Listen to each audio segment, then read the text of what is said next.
जय हिंद बच्चों, कैसे आप सभी। उम्मीद करता हूं बहुत ही अच्छे होंगे, बहुत ही शानदार होंगे। बच्चों मैं आपके लिए बहुत ही महत्वपूर्ण जानकारी लेकर आया हूं, जो बच्चे काफी समय से इंतजार कर रहे थे। पीईटी 2023 का विज्ञापन कब आएगा। तो बच्चों आपका इंतजार खत्म हो चुका है। पीईटी 2023 का विज्ञापन जारी हो चुका है। उत्तर प्रदेश अधीनस्थ सेवा चयन आयोग द्वारा आपका विज्ञापन जारी कर दिया गया है। देखिए 1 अगस्त 2023 को आपका विज्ञापन जारी किया गया है। विज्ञापन संख्या 07/2023 प्रारंभिक अर्हता परीक्षा। तो इसकी जानकारी ले लेते हैं बच्चों। देखिए यहां पे आ चुका है खुलकर, उत्तर प्रदेश अधीनस्थ सेवा चयन आयोग लखनऊ। विज्ञापन संख्या यहां पे दी गई है बच्चा, विज्ञापन संख्या 07/2023 प्रारंभिक अर्हता परीक्षा। देखिए पीईटी 2023 विज्ञापन के प्रकाशन की तिथि है 1/8/2023 और यहां पे फॉर्म कब से भरे जा रहे हैं बच्चों।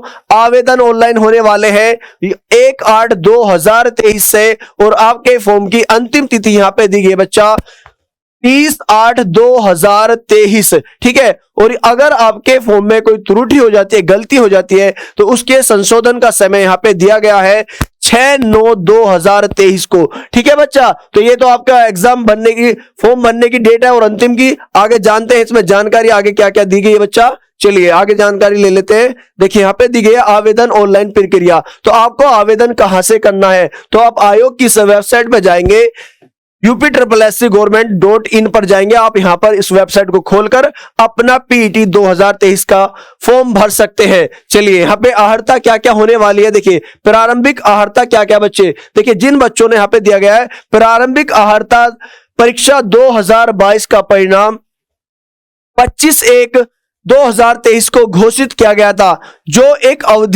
एक वर्ष की अवधि अर्थात कब तक वैलिड रहने वाला है बच्चा, 24/1/2024 तक रहेगा। उसके बाद इसकी मान्यता यानी कि योग्यता खत्म कर दी जाएगी। चलिए, अतः आयोग द्वारा विभिन्न पदों में सापेक्ष चयन के लिए मुख्य परीक्षाओं के आयोजन जो विज्ञापन दिनांक 24/1/2024 तक निर्गत किए जाएंगे। उन परीक्षाओं में प्रतिभागी के लिए अभ्यर्थियों की शॉर्ट लिस्टिंग प्रारंभिक अर्हता परीक्षा 2022 के स्कोर के आधार पर की जाएगी। ठीक है बच्चों, तो आपको ये बहुत ही महत्वपूर्ण जानकारी है। चलिए आगे देखते हैं आयोग के यहाँ पे क्या क्या निर्देश दिए गए हैं आपको फॉर्म भरने के लिए। चलिए आगे जान लेते हैं। यहाँ पे देखिए बच्चा, यहाँ पे दिया गया आवेदन पत्र के बारे में। आवेदन पत्र भरने की प्रक्रिया क्या क्या रहने वाली है। कैंडिडेट रजिस्ट्रेशन, फोटो, हस्ताक्षर, फॉर्म में शेष विवरण जो आपकी जानकारी, क्वालिफिकेशन है, फीस भुगतान और यहाँ पे उसके नंबर 6 पर आपका प्रिंट आउट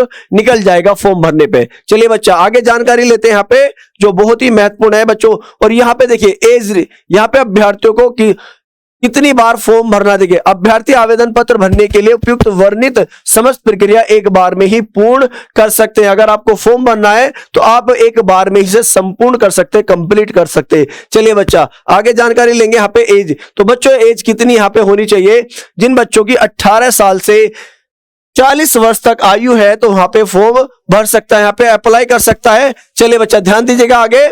यहाँ पे कैंडिडेट रजिस्ट्रेशन क्या क्या दे रखा है। देखिए यहां पे बच्चों क्या दे रखा है।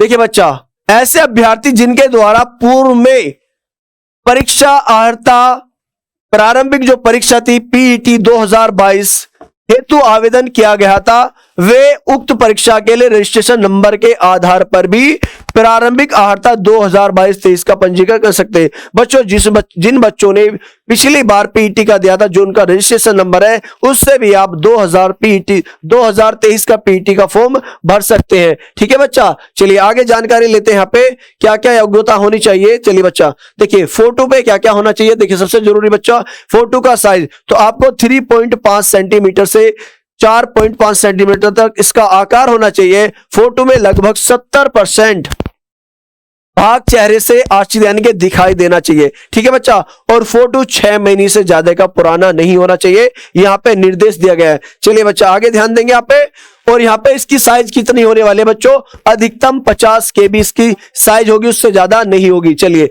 आगे जान लेते हैं हस्ताक्षर यहाँ पे कैसे होंगे बच्चा। देखिए हस्ताक्षर का यहाँ पे हिंदी और अंग्रेजी में होंगे, और अंग्रेजी के हस्ताक्षर कैपिटल लेटर में नहीं होंगे, स्मॉल लेटर में होंगे। ठीक है बच्चा, चलिए आगे जान लेते हैं विशेष यहाँ विवरण क्या क्या दे रखे हैं आयोग द्वारा, जो बहुत ही महत्वपूर्ण है। देखिए फीस भुगतान के लिए यहाँ पे दे रखा है किसके द्वारा हम फीस को भर सकते हैं, किसके द्वारा हम पेमेंट कर सकते हैं। चलिए आगे ध्यान देंगे बच्चा। यहाँ पे दे रखा है, देखिए शुल्क कितना कितना देना है कैटेगरी वाइज। देखिए अनारक्षित के लिए यहाँ पे 160 रुपए दिए, अन्य पिछड़ा वर्ग के लिए और तमाम जो कैटेगरी है उनके लिए अलग अलग यहाँ पे आवेदन शुल्क दिया गया है बच्चा। ठीक है, चलिए आगे जान लेते हैं यहाँ पे क्या क्या दे रखा है। संशोधन, देखिए आवेदन पत्र में संशोधन, तो बच्चा यहाँ पे दे रखा है आवेदन में संशोधन दे रखा है आपको। अंतिम तिथि जो दे रखी है बच्चों, कितनी दे रखी है, 6/9/2023 से पहले पहले आप इसमें करेक्शन कर सकते हैं। ठीक है बच्चा, देखिए यहाँ पे दे रखा है आवेदन में, तो उल्लेख संशोधन की अंतिम तिथि क्या है बच्चों, 6/9/2023 तक दे रखा है बच्चों। यहाँ पर 22 दे रखा है, तो यहाँ पे क्या बच्चों 23 है, तो याद रखेंगे। चलिए आगे चलते हैं। देखिए शैक्षिक अर्हता कितनी होनी चाहिए, तो बच्चों अगर आपको पीटी अर्हता परीक्षा देनी है तो उसके लिए योग्यता बच्चों मिनिमम कितनी होनी चाहिए, तो हाई स्कूल या उसके समक्ष होनी चाहिए। तो यहाँ पे जिन बच्चों ने हाई स्कूल कर रखा है वो यहाँ पे अप्लाई कर सकते हैं। और उसकी एज कितनी होनी चाहिए बच्चों, देखिए आयु सीमा के बारे में कहा गया, आयु सीमा वहां पे होनी चाहिए 18 और 21। यहाँ पे भिन्न भिन्न पदों के लिए यहाँ पे दी गई है। चलिए यहाँ पे देखते हैं और यहाँ पे क्या जानकारी है, कहां से कहां तक वैलिड होने वाला है। देखिए यहाँ पे आपको एज भी दे रखी है, कहां से किस समय तक आपको फॉर्म भरा जाएगा। चलिए आगे जान लेते हैं। देखिए यहाँ पे हर वर्ग के जो अलग अलग आरक्षित वर्ग हैं, यहाँ पे उनके समय अनुसार यहाँ पे एज में भी रिलैक्सेशन दिया गया है, 5 साल 2 साल या 3 साल। चलिए तो ये आपको सारी जानकारी यहाँ पे मिल जाएंगी। चलिए आगे देखते हैं बच्चा, यहाँ पे दिया गया है। चलिए बच्चा अर्हता प्रारंभिक, यहाँ पे देखिए यहाँ पे आयोग ने कहा है परीक्षा अर्हता परीक्षा प्रारंभिक अर्हता परीक्षा 2023 का परिणाम घोषित होने के उपरांत आयोग द्वारा निर्गत किए जाने वाले विज्ञापन व उनसे संबंधित मुख्य परीक्षा अभ्यर्थियों न्यूनतम और अधिकतम आयु सीमा की गणना विभिन्न विभागों के अनुसार ही की जाएगी। ठीक है बच्चा, चलिए आगे देखते हैं। यहाँ पे आरक्षण की यहाँ पे व्यवस्था दी गई है। देखिए आगे चलते हैं। यहाँ पे बच्चा पाठ्यक्रम क्या क्या होने वाला है बच्चों, देखिए यहाँ पे पाठ्यक्रम क्या होने वाला है उसकी भी जानकारी ले लेंगे। चलिए बच्चा यहाँ पे आयोग द्वारा क्या सिलेबस दिया गया है उसकी जानकारी हम ले लेंगे। यहाँ पे जो बहुत ही महत्वपूर्ण है, हमें क्या क्या पढ़ना है, किस सब्जेक्ट से कौन कौन से यहाँ पे आने वाले हैं। देखिए तो बच्चों यहाँ पे ध्यान दीजिए, भारतीय इतिहास कितने नंबर का आएगा बच्चों, 5 नंबर का आएगा। और यहाँ पर आयोग ने टॉपिक भी दिए गए हैं। आपका पेपर कितने समय का होने वाला है बच्चों, तो 2 घंटे का पेपर होगा। और यहाँ पे कितने क्वेश्चन आएंगे, 100 क्वेश्चन यहाँ पे आएंगे। ठीक है बच्चा, तो यहाँ पे क्या आ जाएगा, प्रश्नों की संख्या भी यहाँ पे कितनी होगी, 100 होगी। चलिए तो इतिहास से कौन कौन सा है, सिंधु घाटी सभ्यता, वैदिक संस्कृति, बौद्धिक, तो ये महत्वपूर्ण टॉपिक आपको दे रखे, इन्हीं के अंदर से आपके क्वेश्चन आएंगे, तो आपको यही पढ़ने। ठीक है बच्चा, चलिए आगे चलते हैं। और यहाँ पे दे रखा है बच्चों पॉइंट 2 है यहाँ पे, दूसरा यहाँ पे टॉपिक क्या है जिससे आपके क्वेश्चन आने वाले हैं, भारतीय राष्ट्रीय आंदोलन। और यहाँ पे 5 नंबर से यहाँ पे क्वेश्चन आएंगे याद।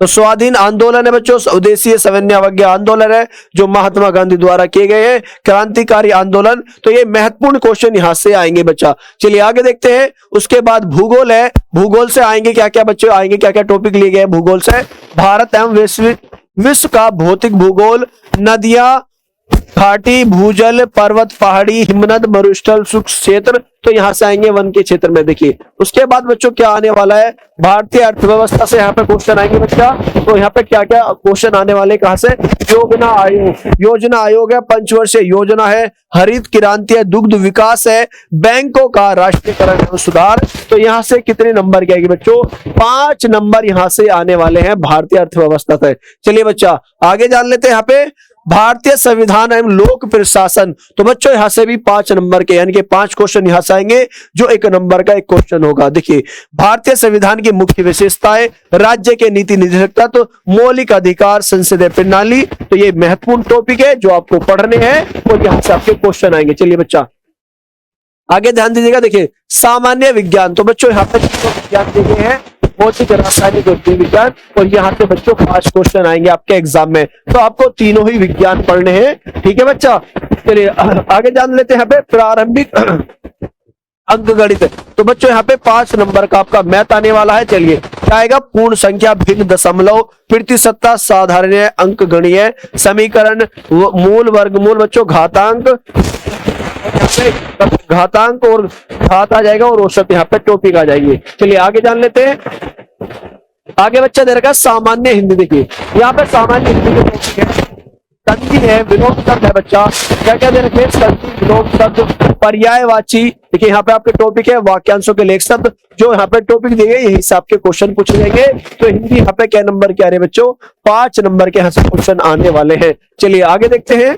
आगे यहाँ पे दे रखा है सामान्य अंग्रेजी बच्चों, तो यहाँ पे क्या आएंगे? 5 नंबर की अंग्रेजी भाषा आएगी, यहाँ पे अंग्रेजी व्याकरण आएगी। और ये देखिए अंग्रेजी व्याकरण और अपठित गद्यांश यहाँ से आएगा, जहाँ पे क्वेश्चन आपको उसी में से छांटने होते हैं। चलिए तर्क एवं तर्क शक्ति, वृहद, लघु, क्रम, तो यहाँ पे क्या बच्चों? लॉजिक एवं रीजनिंग दे रखे। ये आपके टॉपिक है जो आपके रीजनिंग से पूछे जाएंगे। तो 5 नंबर की यहाँ से आपको रीजनिंग पूछी जाएगी। तो ये बहुत ही महत्वपूर्ण टॉपिक है, आपको इनको ही पढ़ना है, इनसे बाहर आपका नहीं आएगा। देखिए आपको करंट अफेयर्स पढ़ना है, भारतीय और वैश्विक। तो बच्चों याद रखेंगे, तो करंट अफेयर्स कितने नंबर का आएगा? 10 नंबर का आएगा। तो ये बहुत ही महत्वपूर्ण है और आप इस पर ज्यादा फोकस रखेंगे। चलिए सामान्य जागरूकता बच्चों, देखिए जनरल अवेयरनेस यहाँ पे है, भारत के पड़ोसी देश, सीमा, राजधानी, मुद्रा, नदी, तो ये सारे अंतरराष्ट्रीय दिवस, मुख्यालय, तो ये टॉपिक है जो आपको ये याद करने बच्चा।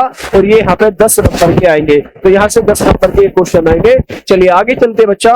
यहाँ पे सिलेबस में क्या क्या दे रखा है? अपठित गद्यांश बच्चों, क्या 10 नंबर के यहाँ पे अपठित गद्यांश आएंगे 10 नंबर के, और उनकी संख्या कितनी होगी बच्चों? 2 होगी। तो 5 प्रश्न का एक गद्यांश होगा, और तो 2 गद्यांश हो गए, यानी कि 10 नंबर के। चलिए उसके बाद बच्चों ग्राफ की व्याख्या विश्लेषण, यहाँ पे प्रत्येक प्रश्न 5, देखिए प्रत्येक पर 5 प्रश्न होंगे और यहाँ पे 2 गद्यांश आएंगे और वे 10 नंबर के होंगे। उसके बाद बच्चों तालिका की व्याख्या विश्लेषण, 2 तालिकाएं होंगी, प्रत्येक प्रश्न पर 5 प्रश्न होंगे और यहाँ पे संख्या कितनी होगी बच्चों?